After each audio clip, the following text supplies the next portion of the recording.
Hello viewers, today in this video I'm going to tell you how you can change your desktop background. For this, right click on the screen and click on the last option, personalize. Here are some default themes for the background. You can add your own wallpaper here. Click here on the desktop background. Now click here on browse. Select the location of your wallpaper. Now you can see the wallpapers you have on the desktop. Click any one of it you want to set. You can also select multiple wallpapers for your background. Check these boxes. You can select the time you want to change the picture.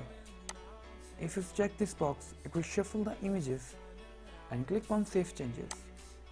Now you created your theme here.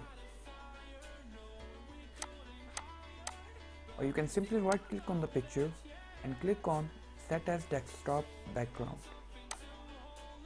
I hope you like this video. If you like this video, please like, share and comment on the video, and don't forget to subscribe to my channel and hit the bell icon to get more updates.